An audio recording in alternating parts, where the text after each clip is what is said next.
Hello, my friend. The world of magic, filled with legends and ancient tales, is opening its gates once again. Tonight, in the Gryffindor dormitory by the crackling fireplace, I will share another story with my friends. Join us, for the magic is about to come alive. The snow had begun to fall over Hogwarts, slow and soft as a whispered secret. Fat flakes drifted past the castle's spires, cloaking the forbidden forest in white and silencing the stone courtyards with a peaceful hush. Students huddled in thick scarves and enchanted cloaks, laughter echoing down the corridors as excitement grew for the final Hogsmeade visit before the holidays. In the Ravenclaw common room, Ivy Thorne sat perched by the arched window, a book open in her lap, though she hadn't turned a page in some time. Her eyes followed the dancing snow outside, a light in them that books could never quite match.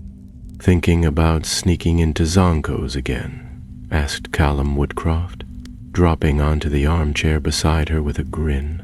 His Hufflepuff scarf was askew, and half-eaten cauldron cake peeked from his coat pocket. Ivy rolled her eyes. "You got caught once and banned from the sweet shop for a month. That wasn't exactly a clever plan. But it was fun, wasn't it?" Callum replied.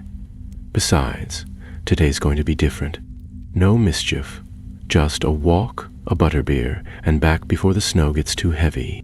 Just then, the common room door creaked open, and Nico Flint stepped inside. His Slytherin robes were dry, untouched by the snow, and his gray eyes swept the room coolly. He wasn't a friend, not exactly, but he wasn't quite a stranger either. Ivy knew him from potions, where his brewing skills were nearly flawless, though he always worked alone. "I heard the professors are warning about magical disturbances in Hogsmeade," Nico said quietly, as though speaking to himself. "They're saying the snow is entirely natural." Callum raised a brow. "What do you mean, not natural?" Nico's gaze flicked to the window. Hogsmeade doesn't usually have enchanted snowfall unless someone's cast it, but the air's strange. Too still, and the snowflakes, some of them aren't melting. Ivy frowned. "Not melting? But it's only snow." "That's what I thought," Nico murmured, "until I saw one, hanging in the air, not moving, not falling, just spinning slowly, like it was alive." There was a silence then, a quiet that seemed to settle into the very walls of the room. Ivy shut her book. "Where?" she asked. Nico hesitated. "Near the edge of town, behind the old cobbler's shop. But I wouldn't go there if I were you." Callum leaned forward. "You went? You just said you saw it." "I said I saw one," Nico corrected. "I didn't say I stayed." But Ivy was already on her feet, a flicker of curiosity lighting her face like candle flame. "You're going, aren't you?" Callum sighed. "Not alone," she said, smiling slightly. "You're coming." "I always do," he grumbled, standing to follow. Then they both turned to Nico. "Well," Ivy asked, "coming with us?" For a moment, Nico didn't answer. Then, with a shrug of his shoulders and a glance at the swirling snow outside, he nodded. "You'll need someone who knows what not to touch." The village of Hogsmeade lay under a silver blanket, chimney smoke curling gently through the falling snow. It looked, as it often did in winter, like something from a dream. Lanterns glowed golden in the windows, wreaths hung on doors, and students wandered the cobbled streets with rosy cheeks and steaming mugs. But further down beyond the main square, the air changed. The wind died, the laughter faded, and the snow stopped falling. Ivy noticed it first. The flakes above them hovered like crystal stars suspended in a moment of time. They didn't move. They didn't melt. They simply hung there, frozen in place, as if time had taken a breath and forgotten to exhale. Callum shivered. "That's not normal." "No," Ivy agreed. "That's something else." They stepped carefully between the buildings, boots crunching the old snow beneath them. The shops here were quiet, shuttered and cold. The cobbler's shop stood ahead, its windows clouded, the door marked with frost. Behind it, a narrow alley twisted out of sight. "Back there," Nico said, gesturing with a nod. The three of them stepped into the alley, and there, at the far end, hovered a single snowflake. It was larger than it should have been, the size of a saucer, with patterns impossibly intricate, like carved glass within glass. It glowed faintly blue, and the air around it shimmered. Ivy stepped closer, her breath catching. "It's beautiful." Nico pulled her back sharply. "Don't touch it, look closely." And as she did, Ivy realized something strange. The snowflake wasn't just glowing. Inside it, faintly, images flickered, like memories caught in ice. A pair of hands casting a spell. A stone chamber lit by candlelight. A page of ancient writing written in a harsh, slanted script. "What is it?" Callum asked, frowning. "I don't know," Ivy whispered. "But it's not just a snowflake. It's enchanted, maybe even cursed." Nico's face was pale. "It's a seal." "A what?" Ivy asked. "A temporal seal. Old magic. Forbidden, used to freeze a moment in time, literally hold it in place. This one's cracked. That's why time's going strange here." Callum glanced around nervously. "So, if it breaks completely, what happens?" Nico's voice was quiet. "Then, whatever it was meant to hold back might be released." A gust of wind swept through the alley, then, cold as the dead of night, and the snowflake pulsed once like a heartbeat. The world around them shimmered, and behind them, somewhere in the street they had left, a child's voice echoed oddly, repeating the same word over and over again. "Hello, hello, hello." The three students turned slowly, the hair on their necks rising. The snowflake had begun to spin. The three stood rooted in the narrow alley, the snowflake now spinning so slowly it was almost imperceptible, its glow faint but steady. A stillness had fallen over the street, unnatural and unnerving, and though they could hear the distant hum of voices and footfalls from the village square, it was as though a veil had been drawn between them and the rest of the world. "What do we do with it?" Callum asked, his voice low, almost a whisper. Nico was crouched beside the floating snowflake, eyes scanning the air as though reading invisible runes. "We don't do anything to it, not yet. It's fragile. The wrong touch, the wrong spell, and we might set it off." "Set what off?" Callum pressed. "I told you," Nico replied, standing again. "It's a temporal seal.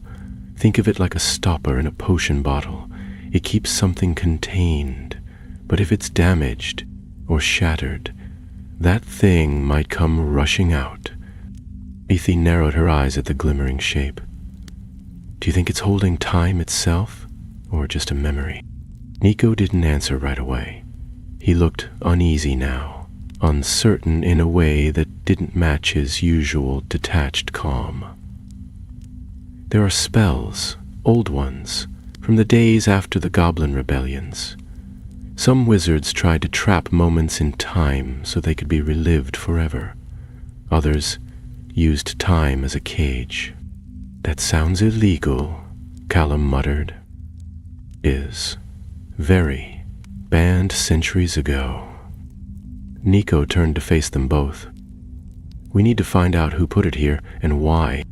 They returned to the main street, the snow falling again around them as though nothing had ever been wrong.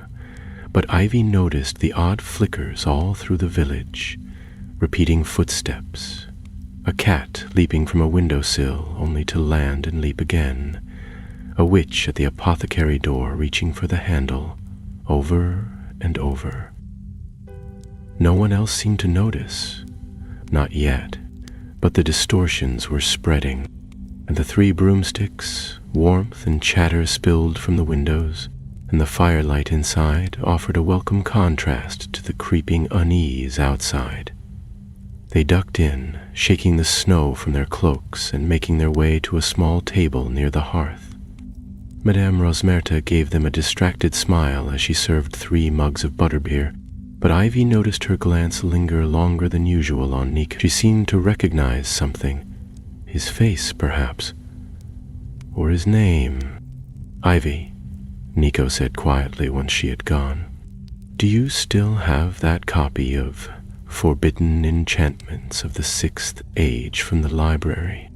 "Yes, but it's restricted. Madame Pince wouldn't let it leave the reading room. I only managed to copy a few pages." "Do you have them?" he asked. "In my bag." "Get them." Ivy rummaged through the small satchel slung over her shoulder and pulled out a folded parchment covered in tight, neat handwriting. She laid it out on the table between them. The ink shimmered faintly in the candlelight. "These are theories," she said. "Only fragments.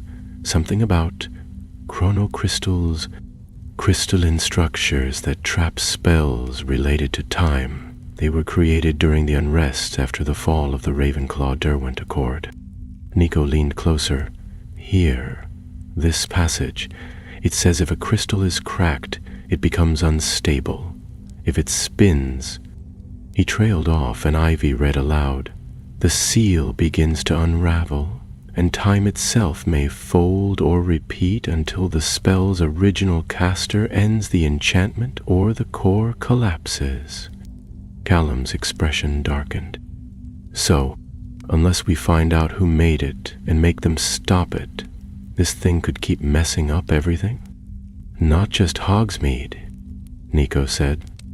"If the magic spreads, it could reach Hogwarts." Ivy felt a cold weight settle in her chest. "We need to trace the magic. If it's that old, maybe there's still a magical residue. Something left behind." Nico nodded. "There's a chamber beneath this inn. Most people don't know it exists.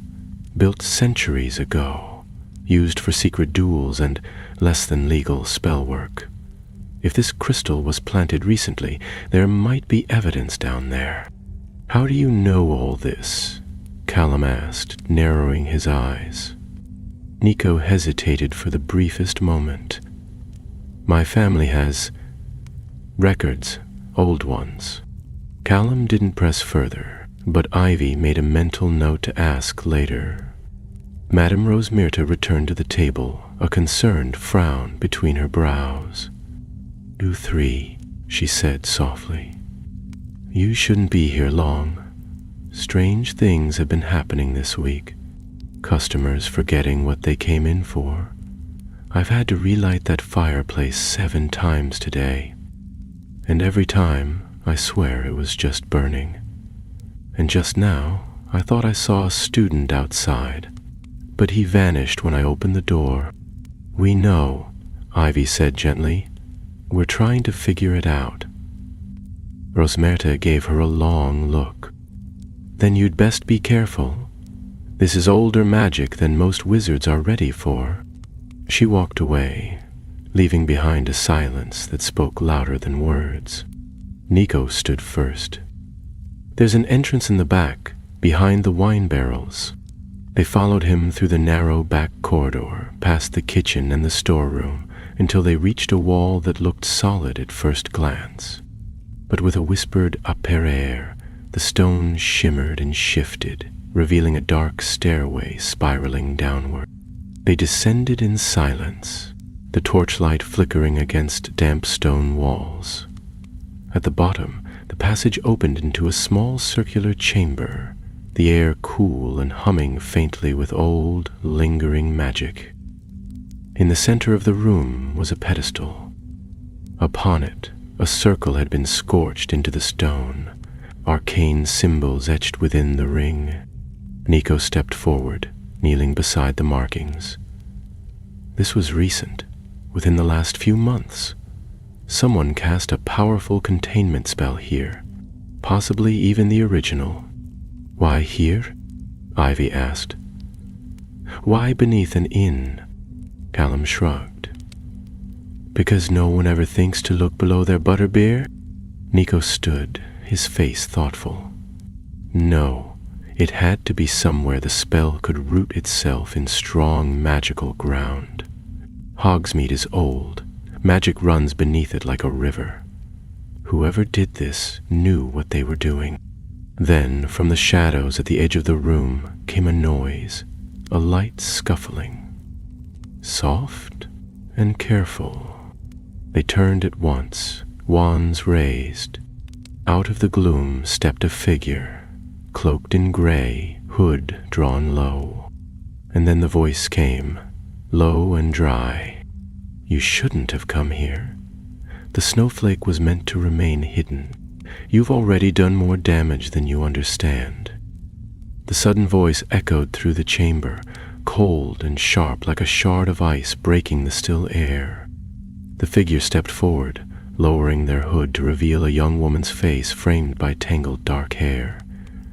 Her eyes were hard and wary, flicking over the three students as though measuring threat and intent. You don't know what you're meddling with, she said, voice low but steady. That snowflake is no ordinary enchantment. It's a fragment of a forbidden spell, crafted long ago to imprison a darkness the wizarding world hoped would never return. Ivy felt a chill creep along her spine, despite the warmth of the chamber. What darkness? She asked, her curiosity stronger than her fear. Who are you? The woman hesitated, then spoke. My name is Ilara. I am a guardian of certain ancient magics, sworn to keep them from falling into reckless hands. This crystal you found is one such magic. It was sealed here to prevent a catastrophe. Callum frowned, gripping his wand tighter. Why was it in Hogsmeade? Why now? Ilara's eyes darkened with something like sorrow, because the spell is weakening. Time is unspooling, and with it the boundary between what was and what could be threatens to collapse. If the seal shatters, it won't just freeze moments. It will release the very force it contains, a force that could rewrite history or doom the present. Nico's face grew pale, and Ivy could see the weight of understanding in his eyes. You mean the spell contains something dangerous? Yes, Ilara nodded grimly. A power born in chaos, one that corrupts and consumes. It was born in the fires of rebellion, forged by wizards desperate to control fate itself. But fate is no chain to bind. The spell was created to imprison that power, but over centuries the crystal began to fracture. Can it be fixed? Ivy asked, a flicker of hope in her voice.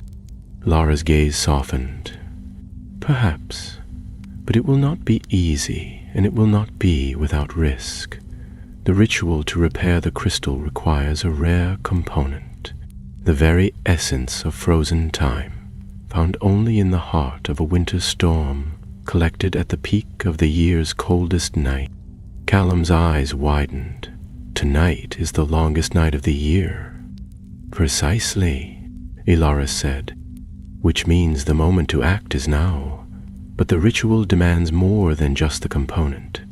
It requires 3 wizards willing to trust one another, to work in harmony, or it will fail. Ivy exchanged a glance with Callum and then with Nico. She could see the uncertainty in both their faces, but she knew, deep down, this was their chance to save Hogsmeade, and perhaps more. "We'll do it," she said quietly. "Whatever it takes." Ilara smiled faintly. "Good. Then listen carefully. First, you must gather the essence of frozen time from the ancient lake beyond the village. It lies hidden beneath a layer of ice so thick no normal spell can penetrate, but you will need a charm older than any taught at Hogwarts." Nico's eyes flickered with recognition. "The charm of endless winter.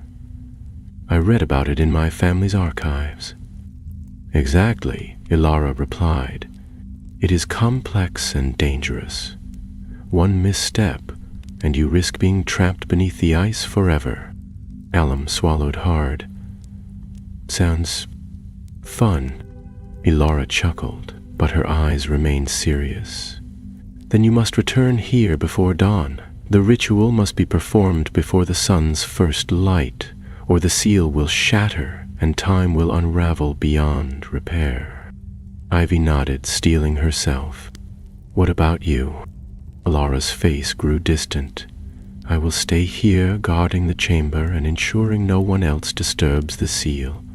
If the ritual fails, well, then you will need to run. But I have faith in you."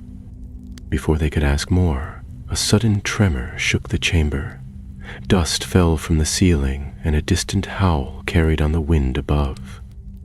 Ilara's eyes widened. Time is running out. They hurried back up the spiral stairs, emerging into the cold night air.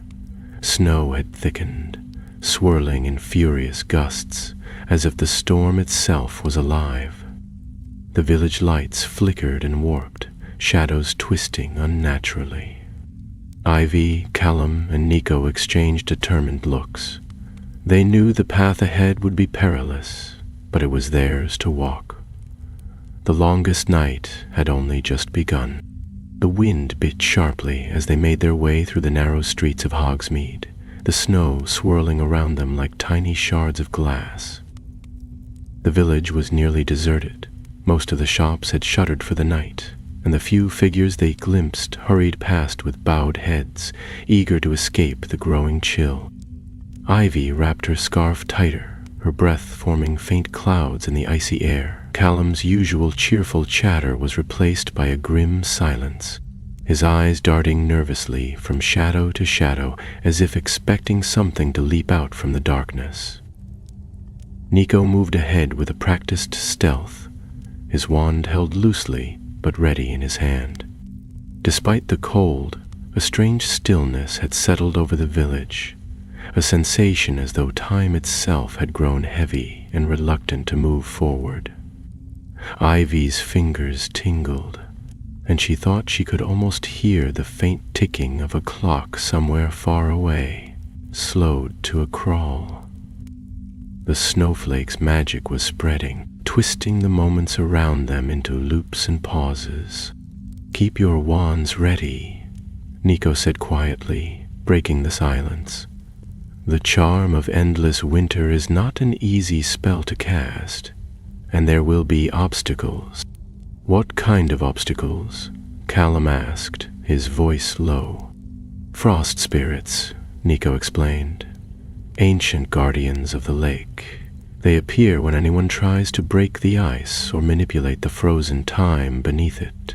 They are relentless and dangerous." Ivy swallowed hard, but nodded. She trusted Nico's knowledge, even if his quiet reserve sometimes made him hard to read. They continued on, leaving the familiar glow of the village behind as they crossed the frozen fields toward the ancient lake. The moon hung low and pale in the sky, casting long shadows over the ice. The lake itself was a vast mirror of frost, the surface unbroken save for a few cracks that gleamed like silver veins beneath the pale light. Ivy's heart pounded with anticipation and fear as they approached the edge. "This is it," Nico said. We need to find the thinnest part of the ice where the essence of frozen time is strongest. Ivy knelt down to touch the ice, feeling its cold seep into her gloves. It was impossibly solid, yet beneath its surface, she could see faint flickers of movement, glimpses of moments trapped beneath the glassy layer, frozen forever in a shimmering embrace. Nico began to chant softly, his words low and ancient, curling through the air like smoke. The others watched, breath held, as his wand traced intricate patterns over the ice. Slowly, the surface began to glow with an ethereal blue light, and a small circle of frost melted away, revealing the dark water beneath. Suddenly, the air thickened, and a chill deeper than winter's breath swept over them. From beneath the ice emerged figures of translucent frost, their forms shifting and twisting like smoke trapped in glass. Their eyes glowed with cold fire, and their voices whispered in a language lost to time. "Guardians," Ivy whispered. "We're not alone." Callum raised his wand, and Ivy followed suit, feeling the surge of magic within her.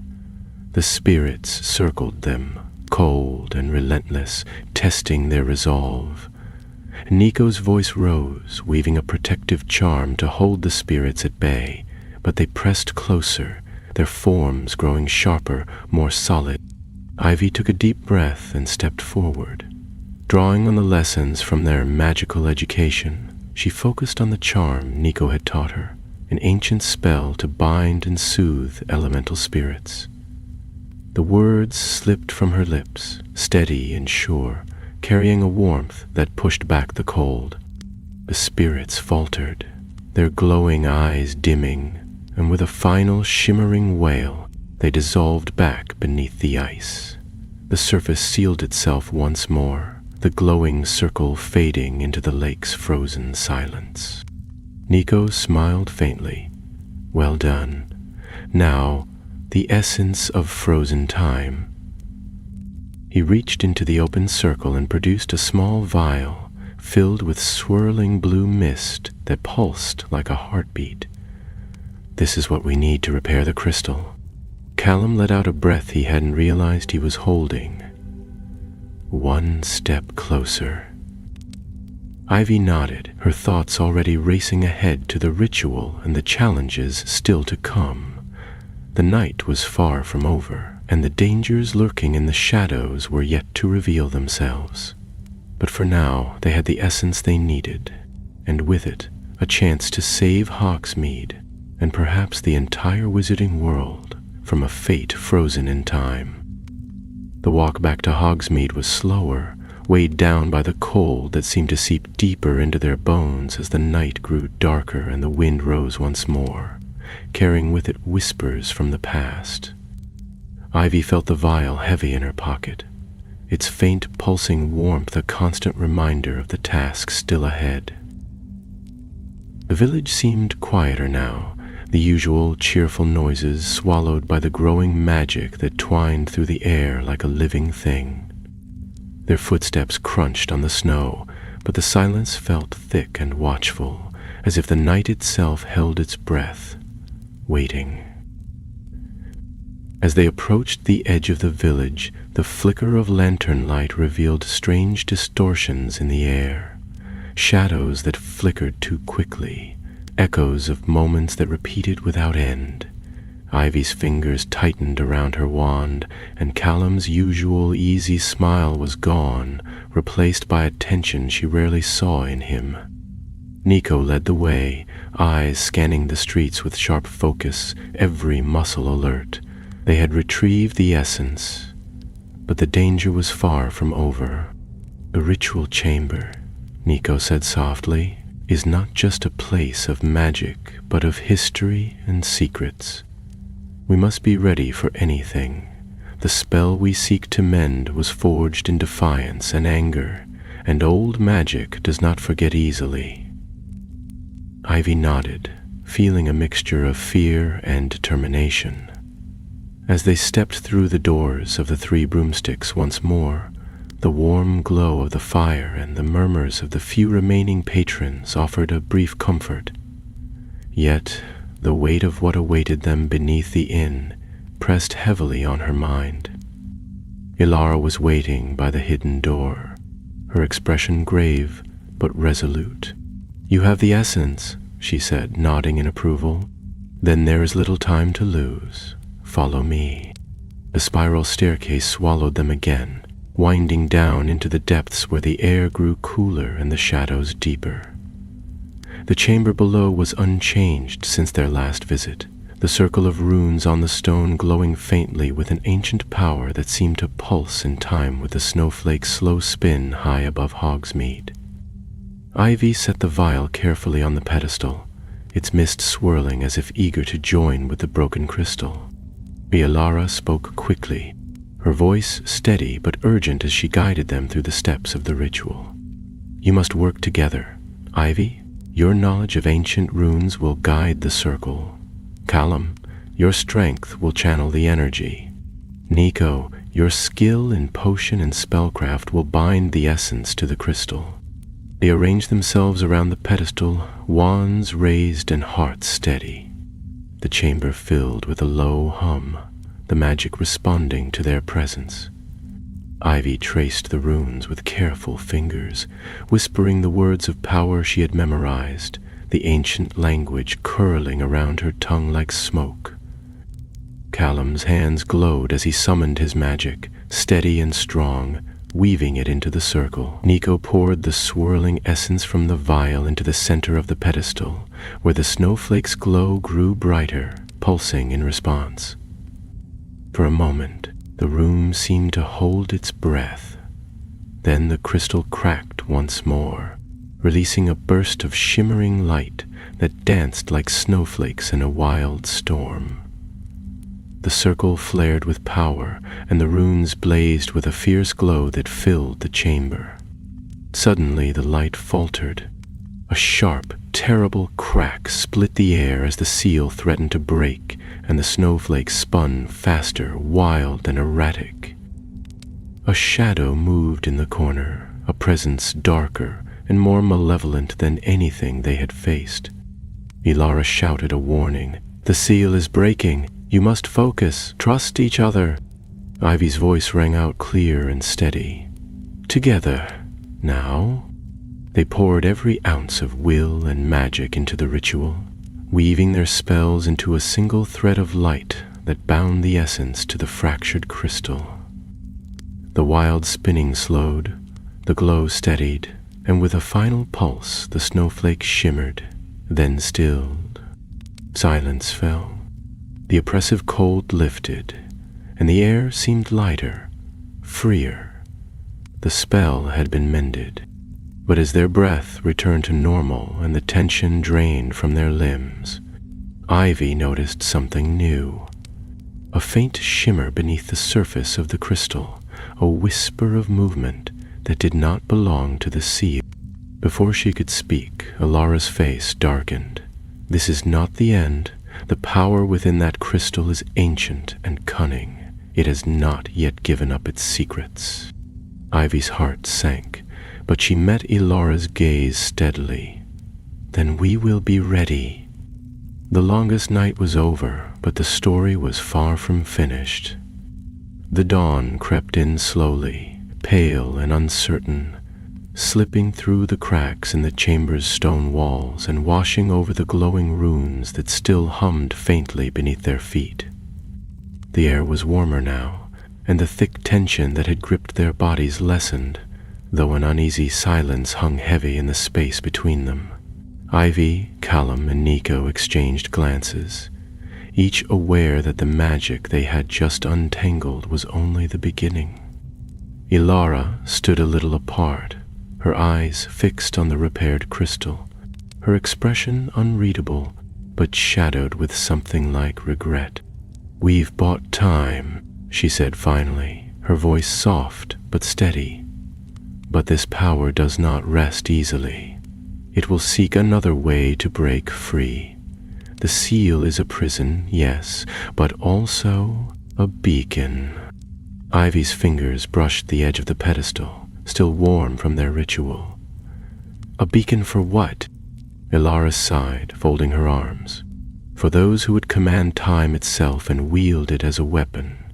There are still others, hidden and waiting, who understand this magic. Their intentions are far from noble. Callum frowned. So, we've fixed one problem but invited another? It's not so simple, Ilara replied. The longer the crystal remains whole, the weaker its magic becomes, but that weakness invites attempts to shatter it. The balance is delicate. Nico stepped forward, his usual cool demeanor giving way to a rare vulnerability. My family's records mention a wizard, a descendant of the original caster who disappeared centuries ago. Some say he was lost to his own ambition. If he, or someone like him, were to return, the consequences could be catastrophic. Ivy's mind raced. The mystery was deeper than she had imagined, the threads tangled across generations and hidden histories. How do we stop them? Ilara's gaze darkened. That is a question for which I have no answer. But the first step is to protect the crystal and keep its location secret. The village must remain unaware. If panic spreads, the spell's delicate balance will shatter. Callum's eyes narrowed. How do we keep something like this hidden when people are already noticing the time loops and strange happenings? Ilara smiled thinly. That is why you three must be vigilant. You know the truth now. You are bound to this secret. It will test you, but it will also make you stronger. Ivy nodded slowly, feeling the weight of responsibility settle over her like a mantle. Then we'll do whatever it takes. Before they could say more, the chamber's entrance shimmered, and a new presence slipped into the room. A figure cloaked in deep green, with eyes bright as emeralds, and a smile that was both inviting and dangerous. You speak of balance and secrecy, but sometimes the past demands to be faced, not hidden, the newcomer said smoothly. Perhaps it's time to seek the one who began this all. The air grew colder again, and Ivy felt the crystal pulse faintly as though responding to the stranger's words. Ilara's eyes narrowed, and the three students instinctively tightened their grips on their wands. The path forward is no longer just about mending what was broken, Ilara warned. It is about confronting the shadows of history before they consume the future. Outside, the snow began to fall again, heavier and faster, blotting out the stars and swallowing the village in a soft white silence. The longest night was behind them, but the true test, their adventure's darkest chapter, was only just beginning. The newcomer's presence unsettled the chamber as though a sudden gust had swept through, chilling even the warm stone beneath their feet. Ivy studied the figure carefully, noting the graceful confidence in every movement and the quiet authority in their voice. "Who are you?" she asked, steady despite the flicker of unease tightening in her chest. The stranger's smile deepened, revealing a flicker of something inscrutable behind their bright eyes. "I am Leora, a seeker of lost truths, and one who believes that understanding the past is the only way to safeguard the future." Ilara's expression darkened. "You tread dangerous ground, Leora. Some truths are buried for good reason." There was a hardness in her tone that Ivy had not heard before. Leora's gaze flicked to the repaired crystal, her fingers lightly brushing the edge of the pedestal. This crystal, this seal, it is but a piece of a larger puzzle. To truly protect it, we must unravel that puzzle. The wizard who forged this spell was no ordinary sorcerer. His ambition tore through time itself. We need to find his resting place, and quickly, before others do. Ivy glanced at Callum, who was rubbing the back of his neck, and then at Nico, who whose face was taut with concentration. They had barely begun to understand the threat, and already it was becoming clear how vast the danger truly was. "Where do we start?" Ivy asked. Leora reached into her cloak and produced an ancient-looking map, its edges worn and ink-faded, but the runes still glowing faintly with magic. "This map will guide us to the tomb of Maldron, the wizard you seek. It lies far beyond the familiar borders of Hogsmeade, hidden deep within the Blackthorn woods, where even the bravest rarely venture." Elara's warning echoed in Ivy's mind. Some truths are buried for good reason. Yet the map was a beacon, an invitation into the unknown. "We must move quickly," Leora said. "Time is unraveling faster than you realize. The longer the crystal remains exposed, the more vulnerable the seal becomes." Nico nodded.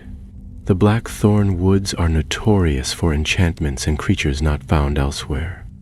We'll need all our skills to navigate them."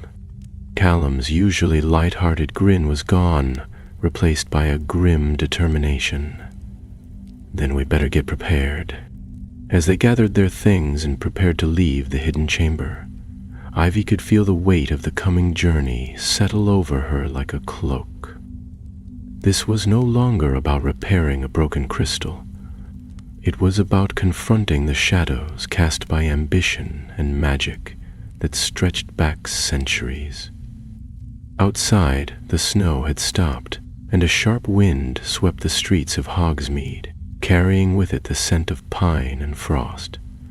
The village seemed peaceful, but Ivy knew the calm was fragile. Beneath the surface, time itself trembled, waiting to be tested. The path ahead was uncertain and fraught with danger, but with friends by her side and a growing resolve in her heart, Ivy stepped forward into the gathering dawn. The adventure had only just begun, and with every step, the past and future seemed to entwine ever tighter around them. The morning mist clung to the edges of Hogsmeade like a silken veil as Ivy, Callum, Nico, and Leora set out from the village. Their breaths rose in small clouds as the first pale light of dawn stretched across the sky, painting the snow-covered roofs with a soft glow. The map in Leora's hands seemed to pulse faintly with magic, guiding their steps toward the shadowed realm of the Blackthorn woods. Ivy's heart beat steadily, a mixture of anticipation and caution. The woods were notorious for the enchantments woven deep within their tangled branches, and for the creatures that stalked their paths. Creatures that were whispered of only in hurried tales around firelight. As they crossed the boundary where the familiar fields gave way to dense, twisted trees, the air grew colder and heavier, the sun's rays barely penetrating the thick canopy above. "Stay close," Leora instructed, her voice low but commanding. "The woods do not welcome strangers, and magic here bends in ways you have yet to imagine." Nico's wand flicked now and then, casting gentle charms to illuminate their path or reveal hidden snares. Callum moved with a careful confidence, alert for any signs of danger, while Ivy's gaze swept constantly for movement in the shadows. The deeper they ventured, the more the silence around them thickened, until it felt as though the very forest were holding its breath. Suddenly, a low melodic hum floated through the air, growing steadily until it surrounded them, echoing among the trees like a ghostly choir. The sound was hypnotic, pulling at their thoughts with a strange urgency. "Bay magic," Leora whispered, her eyes narrowing.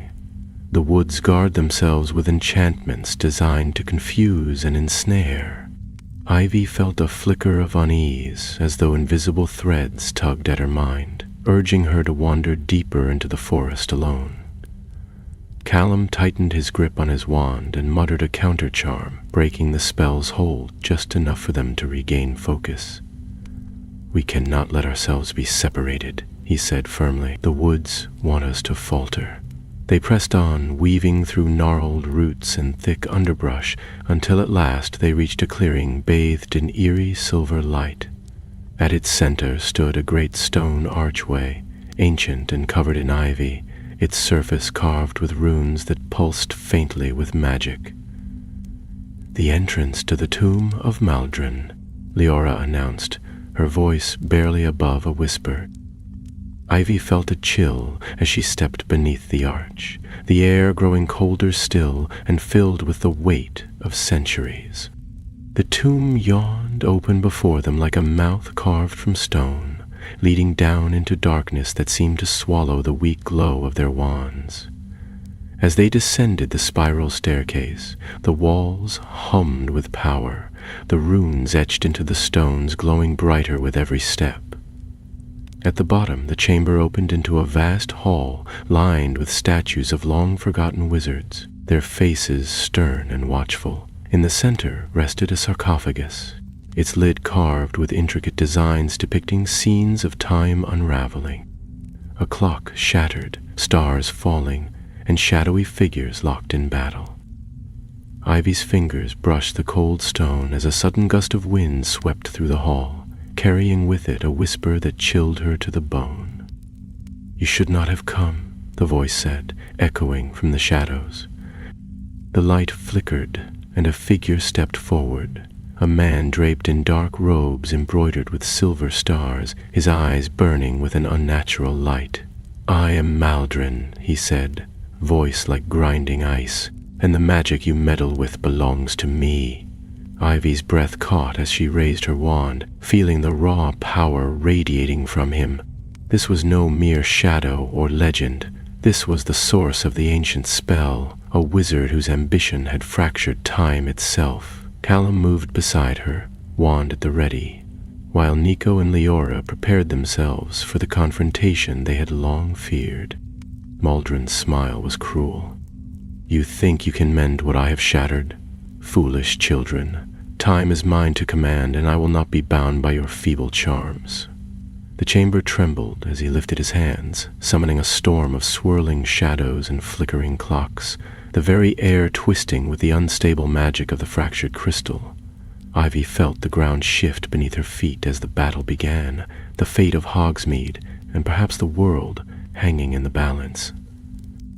The air inside the tomb crackled with raw energy as Maldron's dark magic surged like a tempest around them, twisting the shadows and warping the very walls.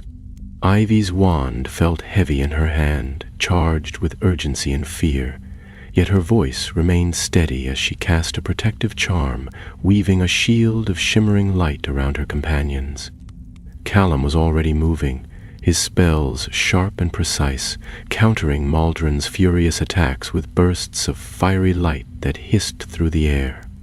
Nico's knowledge of ancient enchantments became their anchor. He shouted incantations with practiced ease, binding Maldron's dark magic, slowing its deadly advance just enough to keep them standing. Leora, calm and focused, stepped forward, her own magic a steady pulse against the chaos, weaving strands of time-warping counterspells learned from forgotten tomes.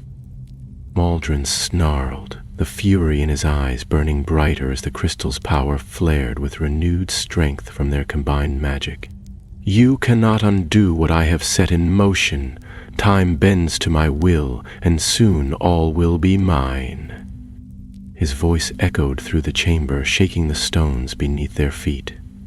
Ivy felt a surge of defiance swell inside her. "Not while we still breathe," she said, her voice ringing clear above the turmoil. As the battle raged, the fractured crystal on the pedestal responded, its glow steadying and growing brighter, feeding on the unity of their spells. The very air shimmered with possibility, as if the threads of time themselves were weaving back into place. But Maldron was relentless.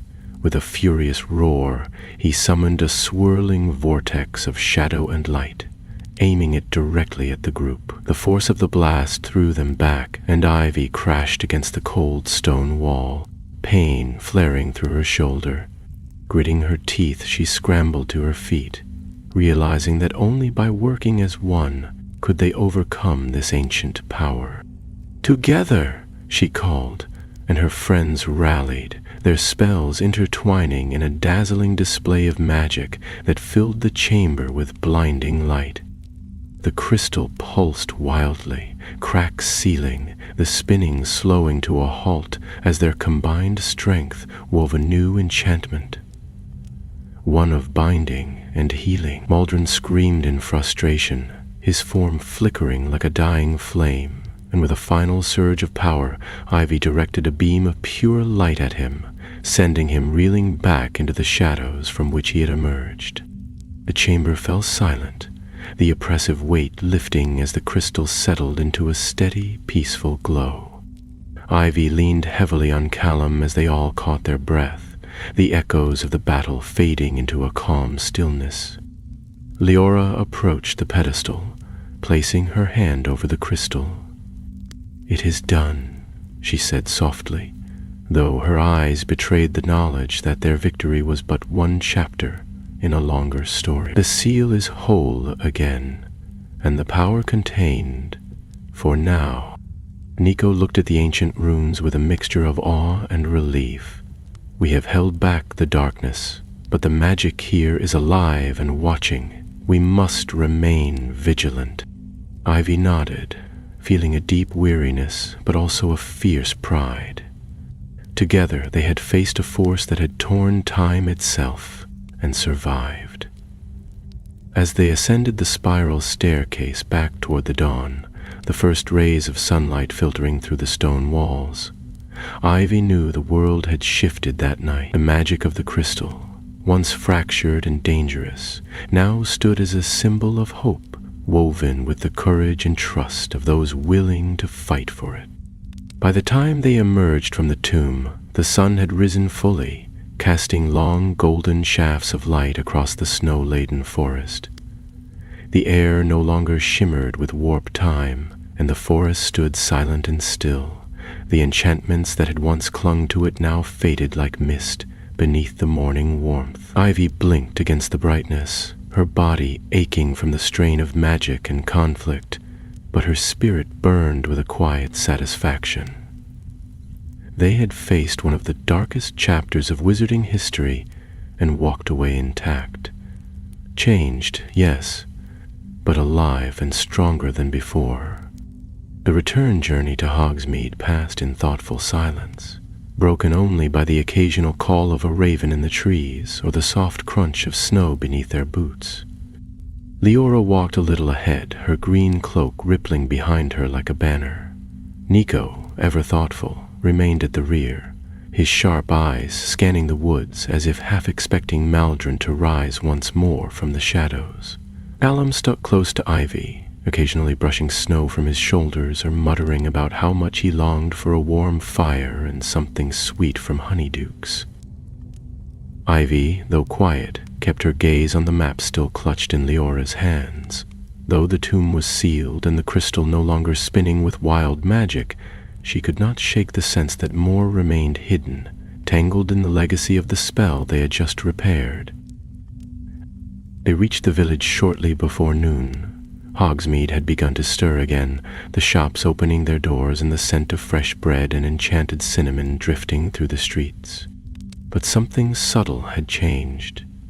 People moved a little more slowly, voices were quieter, and the snowfall had stopped altogether, replaced by a pale winter sun that seemed to hang hesitantly above the rooftops.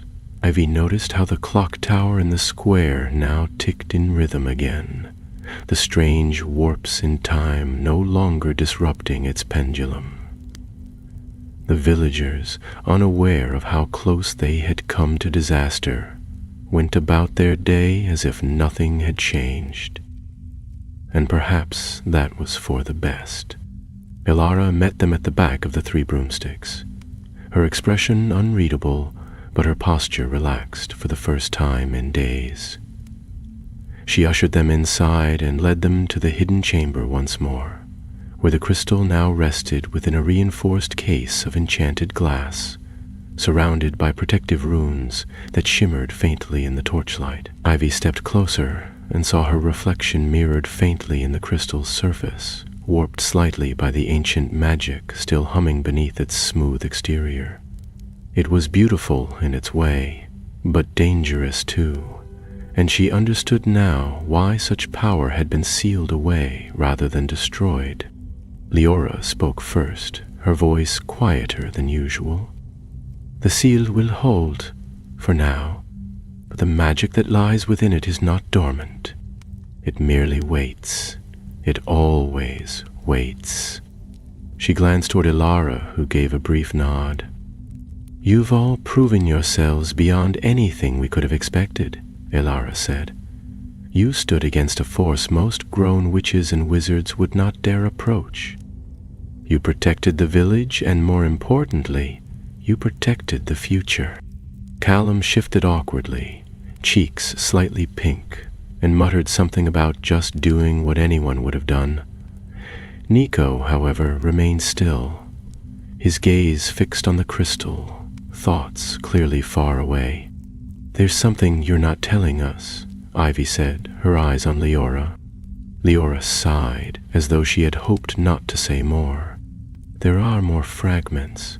The spell Maldron created was not cast in a single act. It was layered across time and place. This was only one anchor. Others may yet remain, buried, hidden, or worse, discovered." Silence fell, heavy with the weight of new knowledge. Ivy felt her chest tighten at the thought of more snowflakes like the one they had found, more seals trembling under the weight of forgotten magic. "So what do we do?" she asked. "We watch," Ilara said. "We listen. And if another crystal reveals itself, we act, quickly and quietly. The ministry would mishandle it, and others would misuse it. That's why this burden must remain with those who understand what's truly at stake."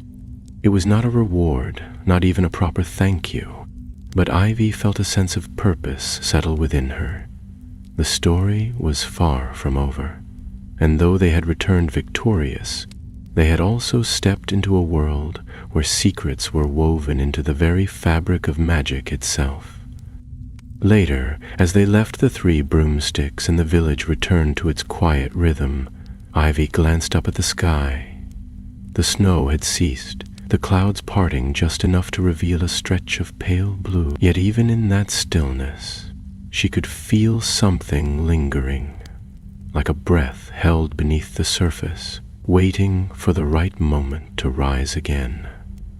In the days that followed, the snow returned to Hogsmeade, not with the strange, glimmering stillness of the enchanted snowflake, but with the soft, unhurried rhythm of winter settling back into its rightful place. The strange time loops ceased. The lanterns no longer flickered without cause, and the villagers, unaware of the narrow escape they had made, spoke only of how peculiar the weather had been. At Hogwarts, the festive season descended in earnest. Holly adorned the stone banisters, enchanted mistletoe dangled from unexpected places, and the great hall sparkled with snow that never melted, drifting gently from the enchanted ceiling as carols played on ghostly violins. For Ivy, Callum, and Nico, however, the celebrations felt different this year. Their thoughts lingered not on presents or pudding, but on the crystal hidden beneath the three broomsticks, its magic still humming faintly beneath layers of stone and spellwork. Professors Flitwick and McGonagall had both complimented them, carefully, in private, for their extraordinary magical discipline during the last few weeks, though neither directly referenced what had happened. Even among staff, it seemed, knowledge of the snowflake and its seal remained a secret shared only by a few. One evening, a few days before Christmas, Ivy found herself alone in the library, poring over a tattered volume titled Temporal Distortions and the Wandering Mind. The book was dense and dry, but she had grown used to the archaic language of magical theory. She traced her fingers along the edge of the page as a soft voice broke her focus. I thought I'd find you here, Nico said, stepping between the shelves, his expression unreadable. I needed to understand, she replied without looking up. There's a passage here that suggests magical time loops can leave emotional echoes in the caster, or those who interact with them. Dreams, mostly. Nico hesitated, then stepped closer, glancing down at the book. I've been having them too.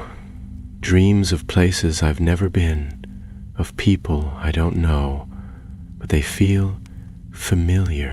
Fragments, Ivy said softly. Bits of time that never fully faded. They fell silent for a moment, the crackle of the hearth and the distant turning of pages the only sounds in the room. Then Nico spoke again, his voice quieter. There's something else. My family kept records of magical anomalies, of places where time magic was strong. There's mention of another disturbance years ago in the Northern Isles, a temple buried beneath the sea. I think it might be connected. Ivy closed the book slowly, her pulse quickening. Then we'll go. Nico blinked. Just like that? She looked up at him, a hint of a smile touching her lips. If what we faced was only one piece of something larger, we don't have the luxury of waiting. We need to be ready. The following morning, Callum joined them at breakfast, flopping into the seat across from Ivy with his usual grin. You've both been awfully quiet lately. Plotting something without me? Ivy handed him a folded parchment. We found something. Another place where the magic might be stirring. He opened the parchment, whistled low and looked up. Underwater temple? Blimey. Can't we just have 1 year without any ancient curses? Would you actually stay behind if we said yes? Ivy asked, raising an eyebrow. Callum grinned. Not a chance. They left the castle later that week, bundled in thick cloaks, slipping away under the pretense of visiting family for the holiday. In truth, they boarded the train not toward home, but toward a wind-swept port far to the north, where wizard ships waited in enchanted harbors and maps whispered only to those who knew what to listen for. The journey was long and cold, but they traveled with purpose. As they crossed the stormy waters toward the Northern Isles, Ivy stood at the prow of the ship, the wind tugging at her hood and the scent of salt thick in the air. Far ahead, just visible beneath a ring of churning clouds, lay a craggy island surrounded by black rocks and foaming waves. There, hidden beneath stone and sea, lay another forgotten secret, another remnant of a spell too dangerous to name, waiting to be awakened. The wind howled around her, and for a moment Ivy felt the faintest flicker of unease, like a whisper on the edge of memory. But then she felt Callum step beside her, followed by Nico's quiet presence, and the three stood together beneath the gray sky, united by a purpose forged in fire and frost. Whatever awaited them in the depths, they would face it as they always had, together. The sea was restless as their ship approached the isle, waves churning against jagged rocks that jutted from the water like the blackened teeth of some long-dead beast. Above, the sky hung low with gray clouds, and the wind carried the cries of distant gulls and something else. Faint, wordless echoes that drifted across the water, too hollow to be speech, too constant to be wind. Ivy kept her eyes fixed on the island ahead. The closer they drew, the more she sensed the pull of something ancient, as though the island itself had been waiting for them. Laura's map, clutched in her gloved hand, shimmered faintly with guiding runes that shifted like ink in water, leading them toward a narrow channel between two steep cliffs. The boatman, a silent wizard with sea-gray eyes and a deep hood, guided them without a word into a hidden cove. The waves quieted as they crossed into the mouth of a cavern, the water turning as still and dark as obsidian. Ivy, Callum, and Nico disembarked onto a stone dock slick with sea moss and silence. No birds called here, no wind stirred, only the sound of water lapping against the stone and the soft echo of their footsteps filled the space as they moved deeper into the heart of the island. A narrow stairway carved into the rock led them downward. Faint torchlight flickered along the walls, though no torches burned. The air smelled of salt and age, of forgotten spells etched in damp stone. Runes shimmered faintly on the steps, written in the same ancient script they had seen on the crystal's pedestal beneath Hogsmeade. Ivy exchanged a glance with Nico, who gave a short nod, confirmation that they were once again standing in a place where time itself had been tampered with. At the bottom of the stairs, the tunnel opened into a vast, domed chamber beneath the sea. Glassy walls, reinforced with magic, revealed the ocean outside, a realm of green light and drifting kelp, where shadowy shapes moved with slow, sinuous grace. In the center of the chamber stood another pedestal, this one far taller than the one in Hogsmeade, and surrounded by concentric rings of rune. Suspended above it, motionless and silent, was a second snowflake. Larger than the first, its crystalline edges sharp as daggers, and at its center a core that pulsed faintly red like a heartbeat trapped in ice. Callum stared at it, his voice hushed. "It's awake." "No," Nico said quietly. "It's dreaming." They stepped carefully into the runic circle. Ivy could feel the hum of magic around them, more powerful than what they had faced before, thicker, older, almost sentient. Leora had warned them before they departed that this snowflake, if fractured or corrupted, could collapse entire pockets of time, dragging pieces of the past into the present or swallowing the future altogether.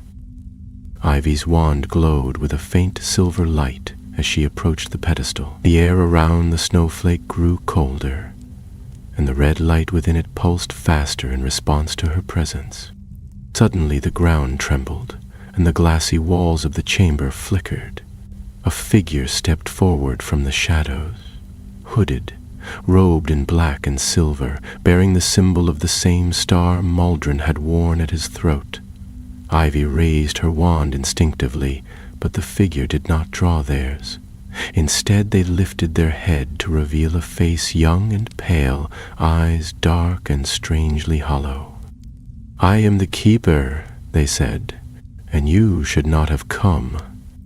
"We came to protect what you're guarding," Ivy said, holding her ground. "The seal is breaking. You must know that." The Keeper's gaze swept across them all, unreadable. "I have stood watch for 7 generations. This spell is not broken. It is transforming. The dream must end so the truth may awaken." Ivy shook her head. "The truth? You don't understand what this magic can do. It twists the world, pulls time apart thread by thread. We've seen what it can become." The Keeper stepped aside, revealing another pedestal, this one empty, its runes scorched and lifeless. "One seal is already gone, lost, shattered, its magic spilled into the world. You did not come to prevent what's coming. You came too late." A great groaning sound filled the chamber as the snowflake above them flared to life, spinning slowly, red light bleeding through its edges like veins. Time warped around them, water outside the chamber rushing in reverse, then forward, then pausing altogether.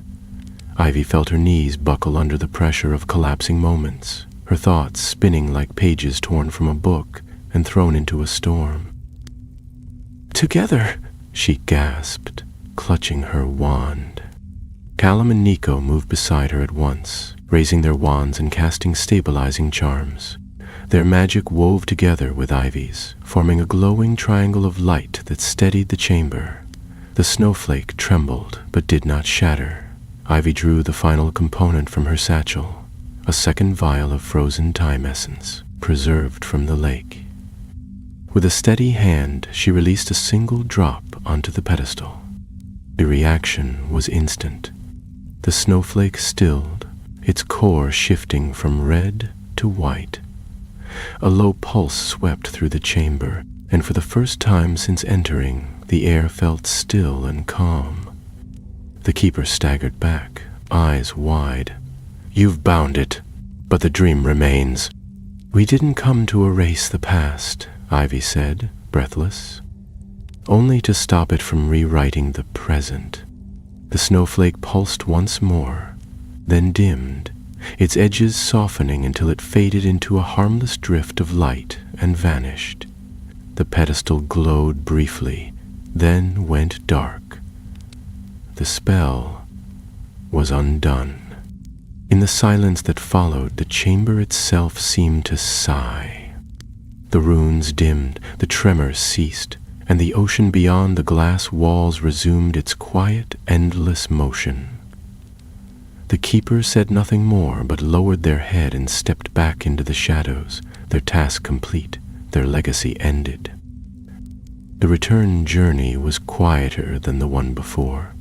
The ship cut through calm waters under a sky of pale stars, and the three friends stood on deck without speaking for a long time.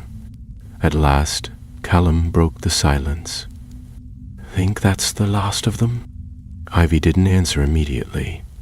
She looked out at the sea, the breeze catching her hair and the scent of salt lingering in the air. "I think the world is full of things we were never meant to touch," she said softly. "But if we don't protect them, who will?" Nico nodded once. "Then we watch, and when the next snowflake falls, we'll be ready." And so the voyage ended as quietly as it had begun. No grand fanfare, no hero's welcome, just the promise of vigilance, the bond of friendship, and the knowledge that even the smallest things, like a single snowflake, can hold within them the power to reshape the world.